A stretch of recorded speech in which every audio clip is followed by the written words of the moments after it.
Hello. आज की story है गोइंग प्लेसेस, जो लिखी है A.R. बार्टन ने। और ये स्टोरी बेस्ड है थीम पे एडोलसेंट फैंटेसाइजिंग और हीरो वर्शिप पे।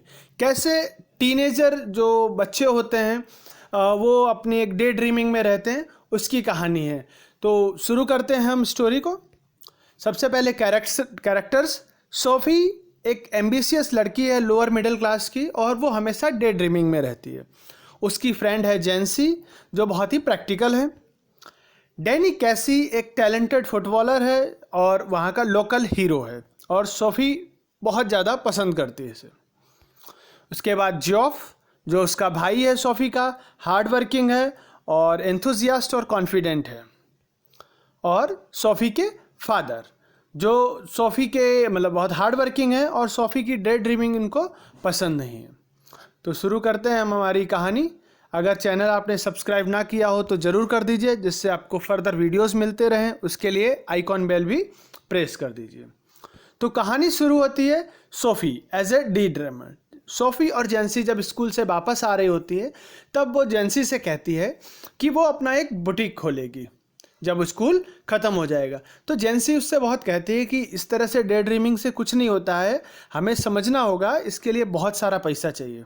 सोफ़ी कैसी है, कोई बात नहीं, मैं पहले मैनेजर बन जाऊंगी, बहुत सारा पैसा बचाऊंगी और उसके बाद बुटीक खोलूंगी। जेंसी फिर से उसको कॉन्ट्राडिक्ट करके कहती है कि बच्चों जैसी बात मत करो, तुम डायरेक्ट स्कूल से सीधा कोई तुम्हें मैनेजर नहीं बना देगा। और सबसे बड़ी चीज़ कि बुटीक जो है इतनी आसानी से नहीं खुल जाएगा। फिर भी वो कहती है कि वो उसका जो बुटीक है वो सिटी में बेस्ट होगा। जेंसी तो जानती है हकीकत, वो कहती है कि हम लोग तो बिस्किट फैक्ट्री में ही काम करने के लिए बने हैं, और वो इस रियलिटी को जानती होती है। फिर भी वो कहती है सोफ़ी से कि तुम्हें भी अब इसको छोड़ के डे ड्रीमिंग रियलिटी को एक्सेप्ट कर लेना चाहिए। लेकिन सोफ़ी उसको उससे कोई फ़र्क नहीं पड़ता है। और फिर वो कहती है अचानक कि अगर ऐसा है तो मैं एक एक्ट्रेस बन जाऊंगी, और एक्ट्रेस के पास हमेशा फुल टाइम वर्क तो होता नहीं है, तो उसके अलावा वो अपना बुटीक संभालेगी। जेंसी की एडवाइस के बावजूद भी वो कुछ भी ध्यान नहीं देती है, और फिर वो एक कहती है कि या तो एक्ट्रेस बनेगी या फैशन डिज़ाइनर बनेगी। इस तरह से बात करती है।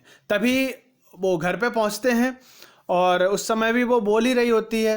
हालांकि वो एक लोअर मिडिल क्लास फैमिली से बिलोंग करते हैं। उसके फादर जो है मजाक में उसका मजाक उड़ाते हुए कहते हैं कि अगर उसको बहुत सारे पैसे मिलते हैं तो सबसे पहले एक डिसेंट हाउस खरीद ले, एक घर खरीद ले। उसका छोटा भाई डेरेक है, उस पर हंसता है और कहता है कि शायद सोफ़ी को ऐसा लगता है कि पैसे जो हैं वो पेड़ पे उगते हैं। सोफ़ी की जो माँ है वो भी इस चीज़ पे हंसती है। सोफ़ी नोटिस करती है कि वहाँ पर माँ सिंह के पास झुकी हुई काम कर रही हैं, और आई थिंक जो हाउस होल्ड वर्क के बर्डन की वजह से उनकी जो बैक है वो स्टूप कर गई, थोड़ी झुक गई है। और साथ में बहुत सारा बर्डन होता है, घर भी बहुत छोटा है और वो पुअर भी है। उसके बाद में वो सब चीज़ों को भूल के सोफ़ी प्लान करती है कि अपने भाई से मिले जाए, जॉफ से।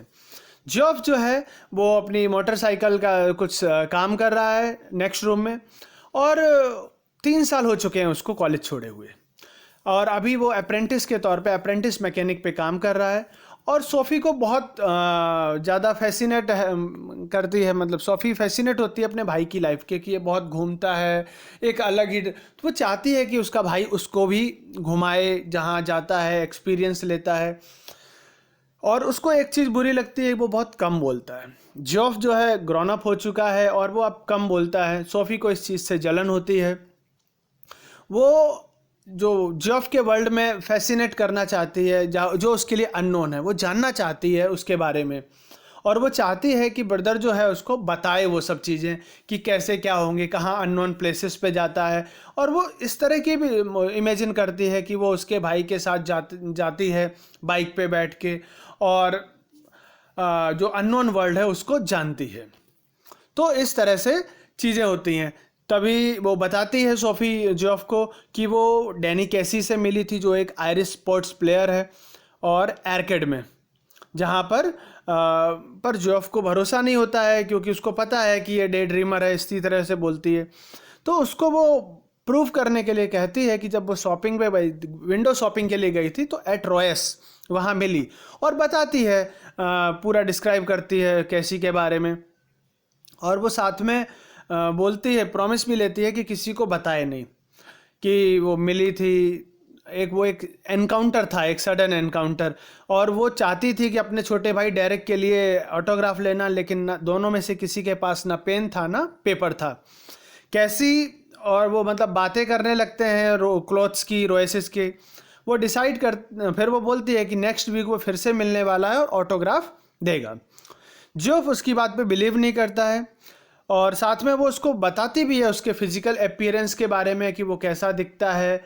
इसके बाद भी जॉर्ज जाता है और ये बात अपने फादर से शेयर करता है कि, तो उसके फादर को भी वो चिढ़ जाते हैं और साथ में उसको डांटते भी हैं, और वो कहते हैं कि जो वो जियोफ और उसके फादर दोनों लोग कैसी की फिजिकल जो है एबिलिटीज़ उसको डिस्कस करते हैं, और फादर उसको सोफ़ी को डांटते हुए और वार्न करते हुए कहते हैं कि एक दिन तुम्हारा ये जो डे ड्रीमिंग है प्रॉब्लम क्रिएट ना करे, उसको ध्यान रखना। उसके बाद सोफ़ी, डेरेक और उनके फादर वो जाते हैं मैच देखने। जियोफ भी जाता है, हालांकि जियोफ जो है अलग बैठता है, सोफ़ी, डेरेक और उसके फादर जो हैं गोल के पास बैठते हैं, और जियोफ बैक साइड में अपने फ्रेंड्स के साथ बैठता है। यूनाइटेड मैच जीत जाता है क्योंकि कैसी गोल कर देता है, जो एक आयरिश जीनियस होता है। सोफ़ी वहीं जेंसी से मिलती है और उसको जान के अजीब लगता है कि जेंसी को पता है उसकी और केसी की मीटिंग के बारे में। तो वो पूछती है कैसे, तो वो बताती है कि जियोफ ने उसके भाई फ्रैंक को बताया और फ्रैंक ने जेंसी को बताया। वो बहुत गुस्सा होती है जियोफ से कि उसने उसके सीक्रेट को बता दिया है, लेकिन उसको रिलैक्स तब होता है कि जेंसी को सब कुछ नहीं पता है, मतलब डेट और बाकी सब चीज़ों के बारे में नहीं जानती। तो वो उससे कहती है जेंसी से कि ये एक इंसिडेंट मुलाकात था और आप किसी से ये मत कहना तो जेंसी कहती है, उसको एश्योर करती है कि उस पर तो वो भरोसा कर सकती है, वो किसी को भी नहीं कहेगी। उसके बाद में सोफ़ी फिर से जाती है कैनाल के पास, वहाँ वो इंतज़ार कर रही होती है, उसको लगता है डैनी कैसी आने वाला है, और वो सोचती है ये एक प्लेस है जो उसको बचपन से पसंद है, तो बोले ये एक जगह है जो परफेक्ट डेट के लिए बेहतर है।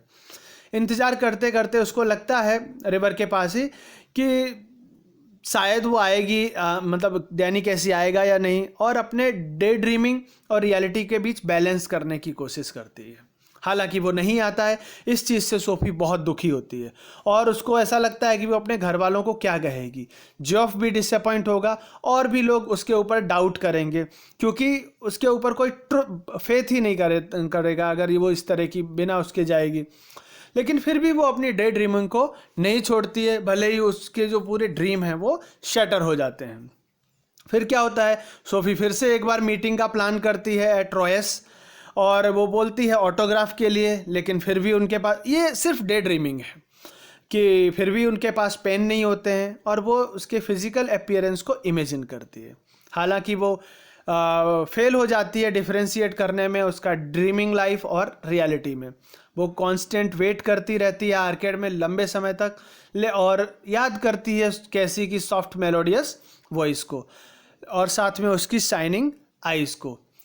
कैसी एक यंग पर्सन है, सोफ़ी उसको एक हीरो वर्शिप की तरह हीरो मानती है, और उसने सिर्फ उसको वहीं मैच में ही देखा था बस एक बार, लेकिन अपनी डे ड्रीमिंग की वजह से उसको कांस्टेंट वो सोचती है, वो मिलती है और इस तरह के डे ड्रीमिंग करती रहती है। एक्चुअली इस तरह के यंग एज टीनेजर हमेशा लोग इस तरह की डे ड्रीमिंग में जीते ही है, और वही बात इस स्टोरी में की गई है। खास करके जो 3 थीम है, एडोलसेंट फैंटेसाइजिंग की, हीरो वर्शिप की, और no use of building castle in air, मतलब यूं ही हवाई महल बनाने का कोई मतलब नहीं है, ये बात इस स्टोरी में की गई है बार्टन द्वारा। आई होप आपको ये वीडियो पसंद आई होगी। Thanks for watching this video को लाइक ज़रूर करें। कोई डाउट है, कोई क्वेश्चन है तो कमेंट करके आप पूछ सकते हैं।